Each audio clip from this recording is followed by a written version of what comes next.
I'm CWO4 Victor Pinion, telling some stories of my naval career. This one is of shortly after I had transferred from the USS Midway to the Admiral staff at Comfera Westpac, based out of Subic Bay in the Philippines. Well, my family and I, my wife and my 3 children, and I arrived there in the Philippines and to find that the Navy housing on base at Subic Bay was not available for us for about 6 months.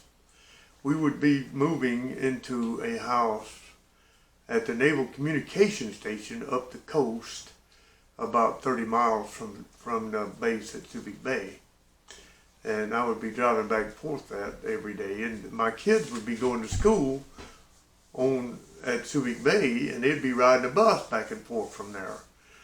Well, our house on the Naval Communication Station at San Miguel was a typical tropical house, and it was a concrete house, and it was on stilts, like many houses are that are close to the seashore.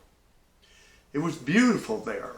We had a beautiful yard, which was lined with, like, I think 23 coconut palm trees. It had a little grove of date nut trees in the backyard.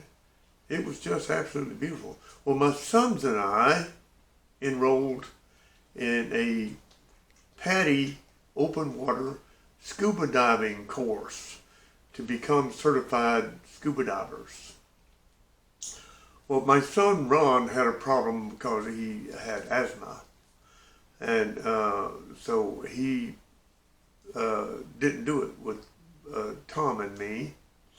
But then there was a doctor on the base, a Navy lieutenant doctor, who later certified Ron to take the class. And he did, but just after Tom and I had graduated. Well, Tom and I took that class, and we thoroughly enjoyed it. And Tom and I, made many very pleasant dives together. And I also made some dives with some other dive buddies. But I can truthfully say that my son Tom was the absolute best dive buddy I ever dove with. Tom paid attention to the class, to the instructor, who did teach the responsibilities of dive buddies and why you always went diving with a buddy. You paid attention to a buddy and you stayed with your buddy. Some of the other divers that I dove with would just run off and leave you. They didn't pay any attention to you, so you'd better pay attention to them and try to keep up. They were not good dive buddies, but Tom was.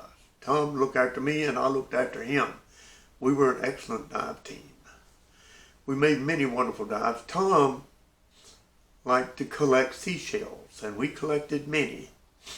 But after Tom had all that he needed of a certain kind of shell, no matter how beautiful it was, because we collected them live on the bottom of the sea, he would tell me, no, don't pick that one up. Got plenty of them. So we'd leave them. Tom collected many, many shells, and he studied about them. He knew about those shells. He became an expert in seashells.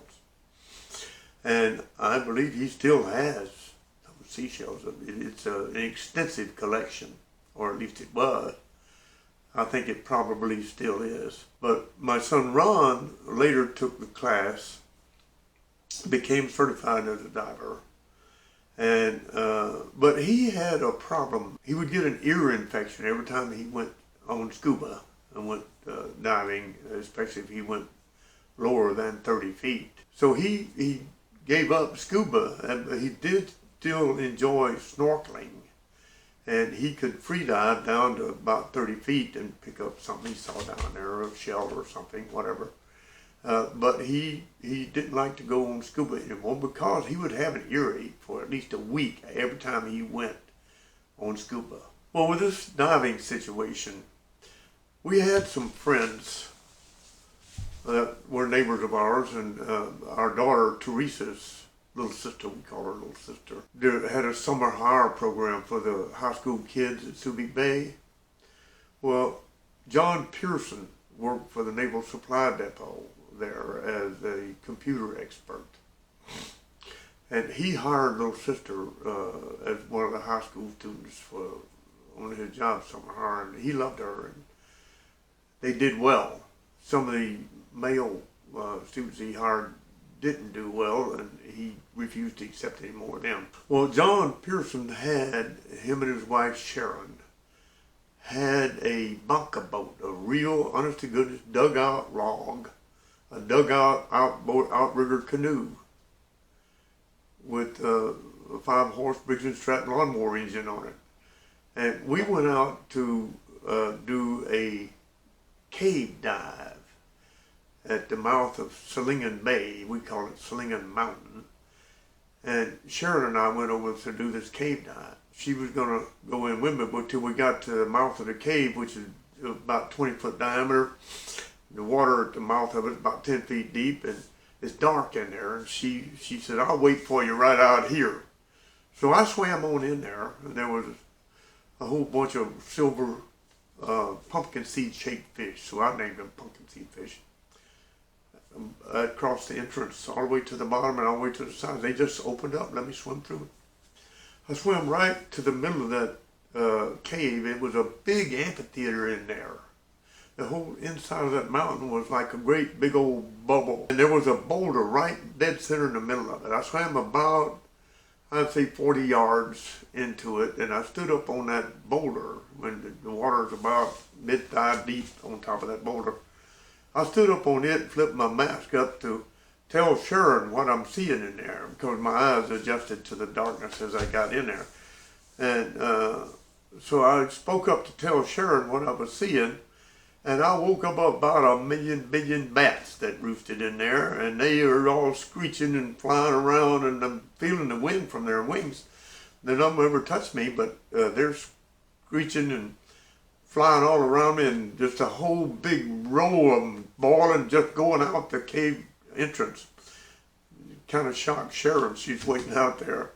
Anyway, I put my mask and snorkel back in my mouth, and I hit the water to swim back out of there, because I'd had enough of that. That was the last cave dive I ever made. End of story, y'all carry on.